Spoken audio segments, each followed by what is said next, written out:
만약에 딱 하루만 예수님이 여러분이 된다면 그러면 어떤 일이 벌어지겠습니까?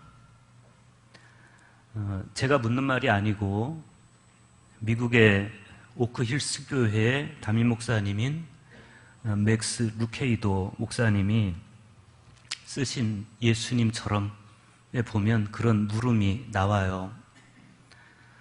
딱 하루만 예수님이 당신이 된다면 24시간 동안 예수님이 당신 침대에서 일어나 당신 신발을 신고 걸으며 당신 집에서 살며 당신 스케줄을 맞는다면 당신의 상사가 그분의 상사요, 당신의 어머니가 그분의 어머니요, 당신의 고통이 그분의 고통이 된다면 딱 한 가지만 빼고 당신의 삶은 전혀 바뀌지 않는다. 당신의 건강도 상황도 스케줄도 문제도 바뀌지 않는다. 딱 한 가지만 바뀐다. 밤낮 하루 예수님이 그분 마음으로 당신의 삶을 산다면 당신의 마음은 하루 휴가를 떠나고 당신의 삶은 예수님 마음에 따른다. 그분의 우선순위가 당신의 활동을 지배한다. 그분의 열정이 당신의 결정을 좌우한다. 그분의 사랑이 당신의 행동을 지시한다. 이런 변화가 있다는 거죠. 정말 예수님이 딱 하루만 내 삶을 산다면 이런 물음들은 사실 하나의 가정에서 출발하고 있지만 그러나 실제로는 가정이 아니고 현재 시간, 즉 현실에서 그리스도께서 그분의 마음으로 내 삶을 살아주고 있는지 그걸 묻고 있습니다. 그리스도인이란 어떤 사람입니까? 그리스도의 사람이고 그리스도 안에 있는 사람이고 그리스도를 통하여 사는 사람이고 그리스도와 더불어 사는 사람, 그런 사람을 그리스도인이라고 부릅니다. 그러면 내 삶은 과연 이 그리스도인의 정체성에 걸맞게 사라지고 있는 것일까? 그리스도 안에서 그리스도를 통하여 그리스도와 더불어 사라지고 있는 것일까? 어쩌면 우리는 이 내적 정체성과 거리가 먼 그저 내 신앙의 외피를 꾸미기에 여념이 없는 그런 표피적인 종교인에 지나지 않을지도 모르겠습니다. 오늘 성경 말씀들은 일제히 그런 마음들에 대한 경고를 담고 있습니다. 먼저 구약 성경을 보면 나아만 장군을 보여줍니다. 나아만에 대한 성경의 소개는 굉장히 상징적입니다. 그는 큰 용사이나 나병 환자였더라. 드러난 나아만과 감춰진 나아만이 달랐다. 여기에 나아만의 모순이 있었습니다. 그런데 결국 나아만 장군은 그 표피적인 위풍당당함, 그것을 내려놓고 더러운 요단강에 7번 몸을 담급니다. 그럼으로써 자기 속에 감추어져 있는 자아를 치유받습니다. 오늘 복음서의 말씀에서 전도를 마치고 돌아온 제자들이 주여 주의 이름이면 귀신들도 우리에게 항복하더이다 그러면서 굉장히 의기양양합니다. 그런데 주님은 귀신들이 너희에게 항복하는 것으로 기뻐하지 말고 너희 이름이 하늘에 기록된 것으로 기뻐하라 이렇게 말씀하시면서 진짜 중요한 건 그렇게 겉으로 보여지는 외피 이런 것이 아니고 감추어진 내면의 복음화이다. 그걸 분명히 하십니다. 서신서에서 사도 바울은 형제들아 사람이 만일 무슨 범죄한 일이 드러나거든 신령한 너희는 온유한 심령으로 그러한 자를 바로잡고 너 자신을 살펴보아 너도 시험을 받을까 두려워하라 이렇게 당부합니다. 우리는 타인을 보는 동안에는 좀처럼 자신을 잘 보지 못합니다. 그런 까닭에 온유함으로 타인을 바로잡아준 다음에 두려움으로 자신을 살펴봐라. 사도 바울의 이 말씀은 우리가 자칫 간과하기 쉬운 자신에 대한 성찰을 촉구하고 있다라고 보면 되겠습니다. 그리스도인이란 이렇게 그리스도를 기준으로 삼아서 외적으로 부풀려 있는 자신을 부인하고 내적으로 성숙해져 가는 사람입니다. 아랍 나라에 나아만이라는 장군이 있었습니다. 이스라엘 땅 북쪽에 이 아랍 나라가 위치하고 있었는데 어떤 때는 굉장히 이스라엘에 대해서 적대적이다가 어떤 때는 또 이스라엘과 휴전 상태에 있다가 어떤 때는 이스라엘과 우호적인 관계를 맺기도 했습니다. 그런데 오늘 말씀에서 나아만이 이스라엘에 있는 엘리사를 찾아서 올 수 있었던 것은 아마도 이때가 휴전 시기이거나 아니면 우호적인 시기였기 때문에 가능했던 것 같아요. 성경은 이 나아만 장군을 굉장히 위대하게 소개합니다. 아람 왕의 군대 장관 나아만은 그의 주인 앞에서 크고 존귀한 자니 그랬습니다.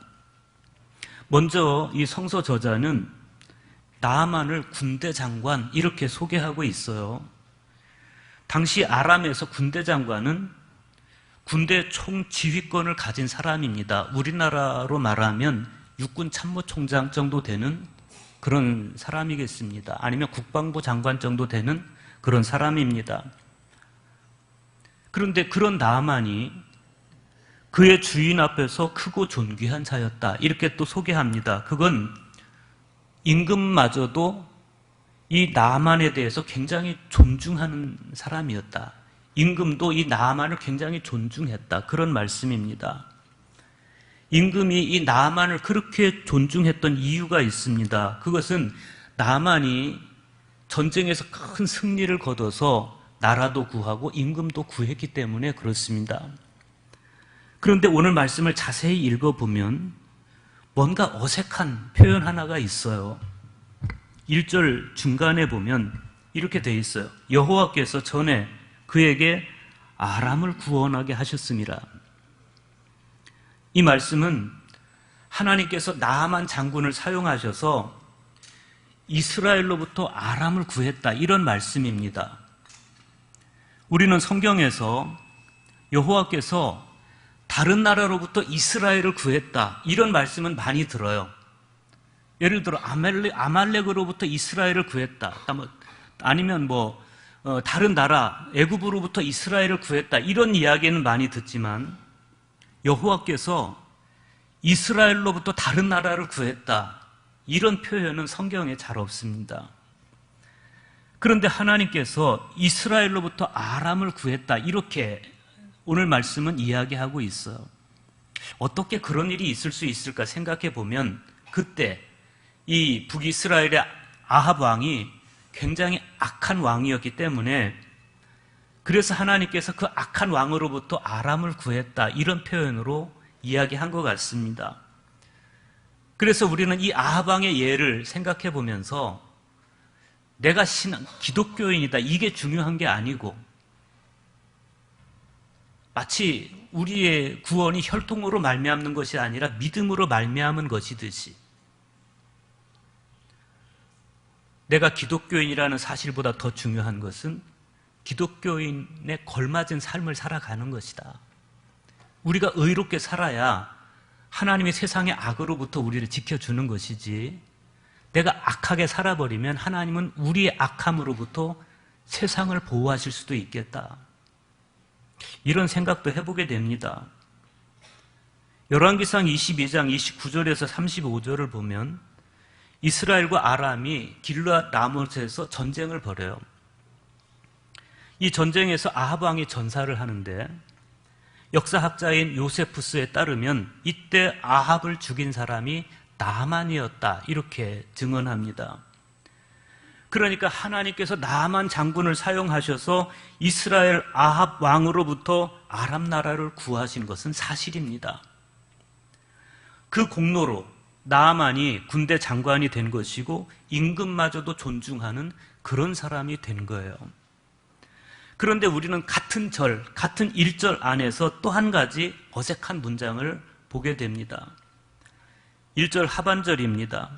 그는 큰 용사이나 나병 환자더라 그랬습니다. 살아보면 인생이 참 만만하지가 않습니다. 나아만은 자기 나라를 구하고 임금을 구한 사람입니다. 그래서 군대 최고 수장이 된 사람이고 임금도 존중하는 사람입니다. 그러나 불행하게도 속으로는 피부가 썩어 들어가는 나병 환자였습니다. 인간은 그러나의 존재이다. 누가 그랬습니다. 군대 장관이었지만 임금도 존중하는 사람이었지만 그러나 속으로는 피부가 썩어 들어가는 나병 환자. 이게 나아만이었습니다. 나아만이 이 나병을 고치기 위해서 얼마나 애를 썼겠습니까? 자기 권세를 이용해서 자기 밑에 사람들을 동원해서 얼마나 많이 방법을 찾았겠습니까? 그러나 만만치가 않았습니다. 그런데 마침 이 나아만 장군의 아내를 시중두는 어린 소녀가 있었습니다. 이 어린 소녀는 아람과 이스라엘이 전쟁을 벌일 때 그때 아람 사람들이 사로잡아온 아이였습니다. 그런데 그 아이가 여주인, 그러니까 나아만의 아내에게 이렇게 말해요. 우리 주인이 사마리아에 계신 선지자 앞에 계셨으면 좋겠나이다. 그가 나병을 고치리이다. 우리는 이 짧은 대화를 보면서 나아만과 그의 아내가 이 소녀, 비록 포로로 잡아온 소녀지만, 전쟁 중에 잡아온 소녀지만 얼마나 인격적으로 대했는지를 알 수가 있어요. 그랬기 때문에 이 소녀는 진정으로 자기 주인이 낫기를 원했던 것이고, 그래서 주인에게 당신이 이스라엘에 있는 선지자 엘리사 앞에 섰으면 좋겠습니다 라고 말할 때 주인이 닉단 게 뭘 알아, 이렇게 무지르지 않고 받아들여 주는 거예요. 인격이죠. 그래서 마침내 나아만은 사마리아로 엘리사를 찾아서 떠납니다. 그런데 그 나아만이 엘리사의 집에 처음 당도할 때 그 광경을 성경은 이렇게 묘사하고 있어요. 나아만이 이에 말들과 병거를 거느리고 이르러 엘리사의 집 문에 서니 그랬습니다. 그러니까 선지자를 만나러 가는데 이 나아만 장군이 그냥 자기 밑에 수하 몇 사람 데리고 간다든지 혼자 간다든지 이게 아니고 수많은 말들을 거느리고 그리고 전차를 거느리고 그러고 이 선지자의 집 앞에 섰다, 그런 이야기입니다. 굳이 이렇게 선지자 한 사람 찾아가는데 그렇게 화려하게 그렇게 위압적으로 찾아갈 이유가 뭐가 있겠어요? 그렇게 완전 무장을 하고 찾아갈 이유가 뭐가 있겠어요? 리차드 넬슨이라는 주석가, 성서 주석가가 있는데 그분에 따르면 이때 나아만은 자신의 드높은 지위를 엘리사에게 과시하고 싶었다, 이렇게 말합니다.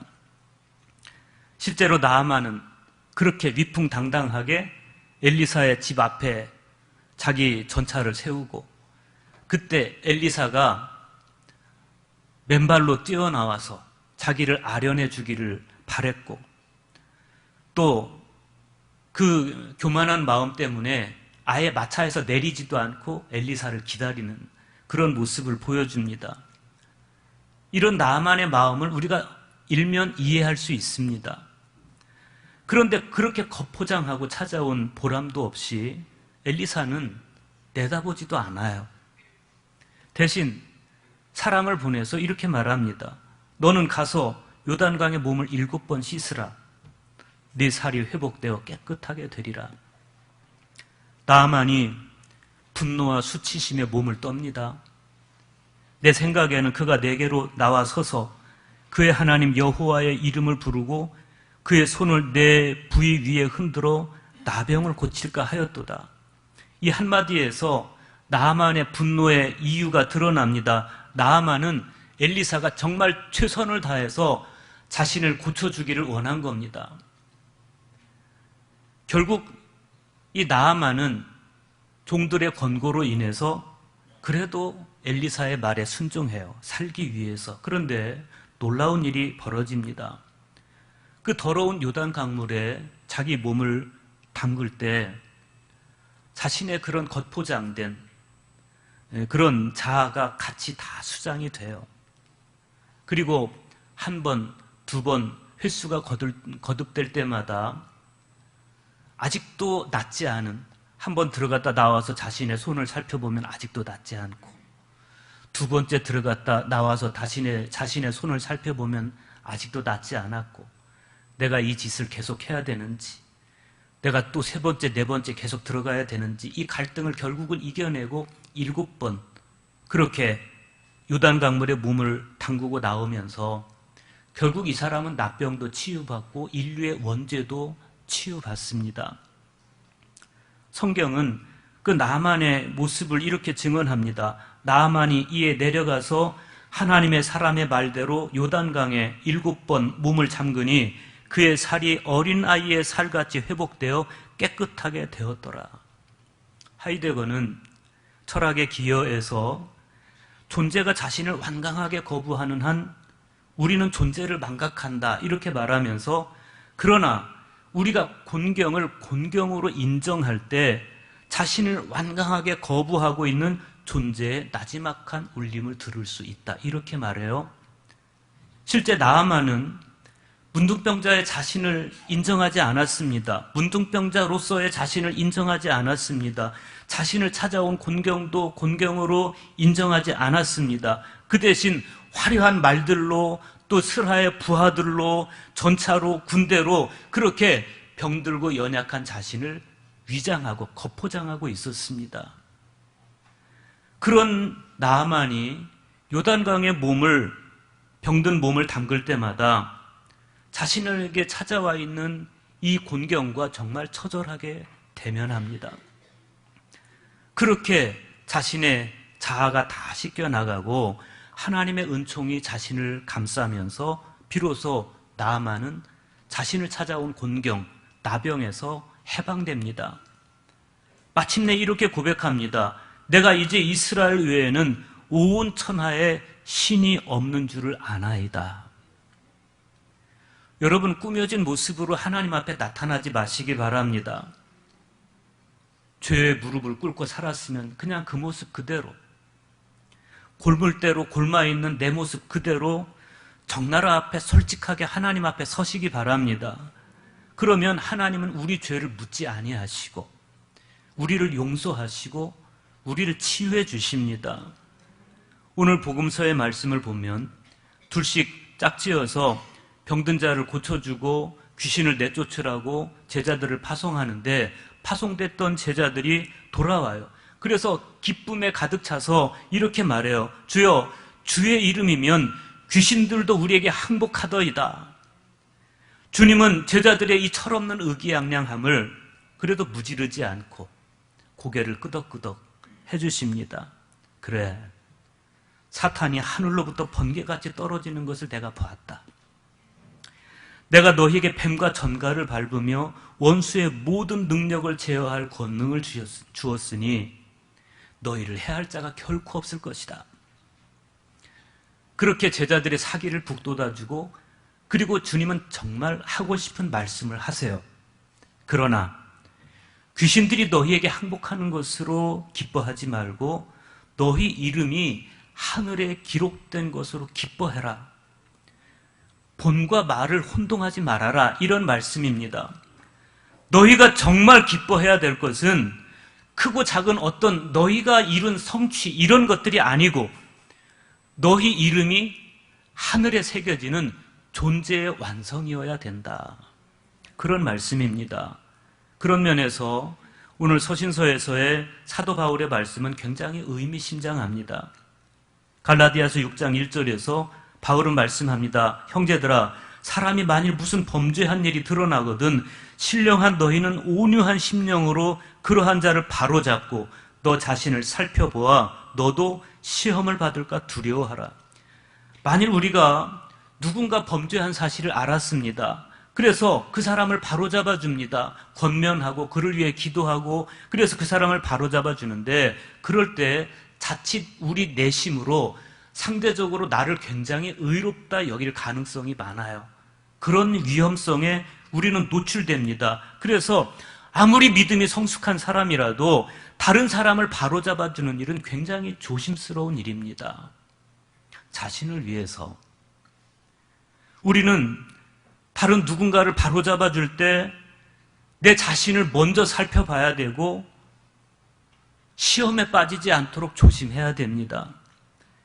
이런 성찰이 우리에게 없다면 우리는 늘 누군가를 가르치려 들거나 훈계하는 자리에 자신을 세울 거예요.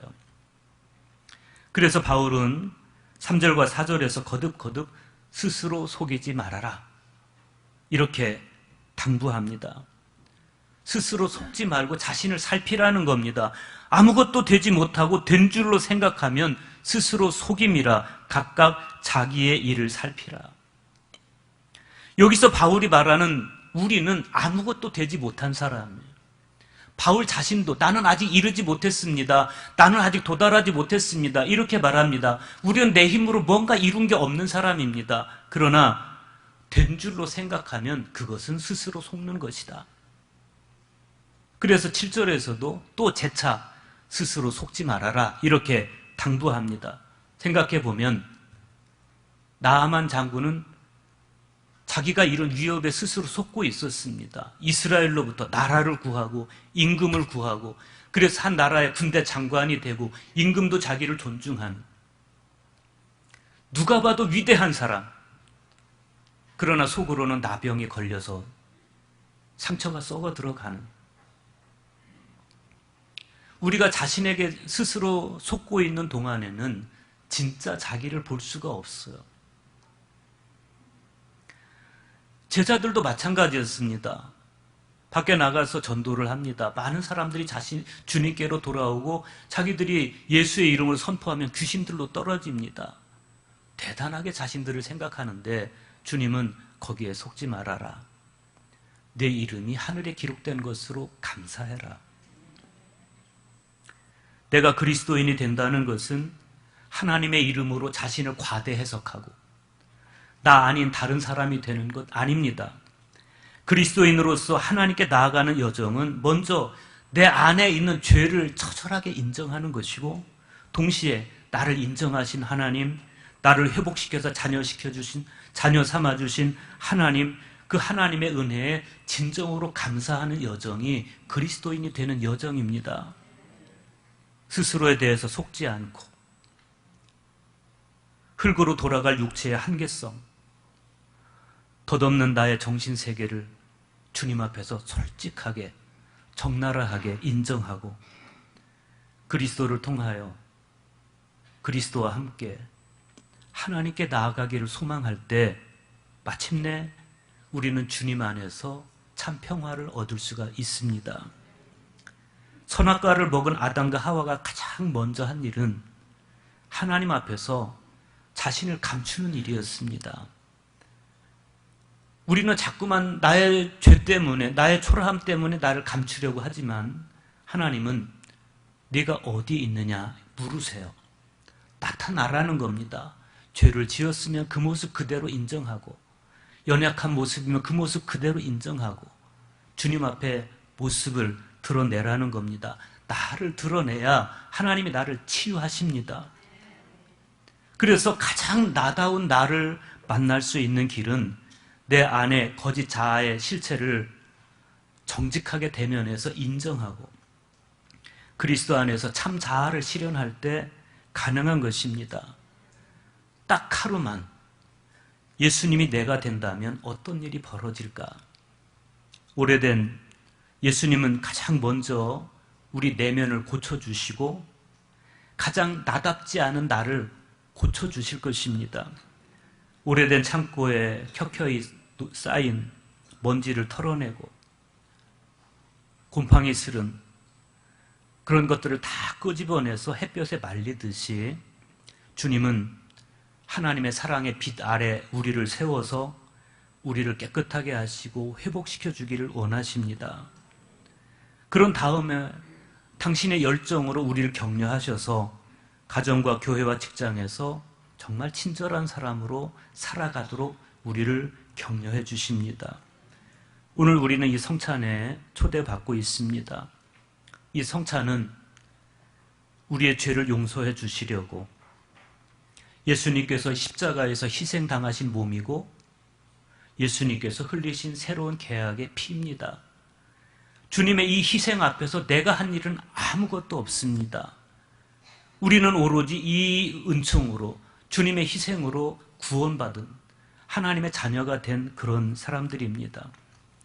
주님의 살을 먹고 주님의 피를 마실 때 나의 내면의 현실, 나의 남루한 나의 모습과 연약한 나의 모습과 정직하게 대면하고 그리스도의 피에 나를 담가서 깨끗하게 하고 마음 깊은 곳으로부터 정말 주님께 감사하면서 그 감사로 이 맥주 감사절을 보내고 또 남은 반년을 살아가는 저와 여러분 될 수 있기를 주님의 이름으로 축원합니다.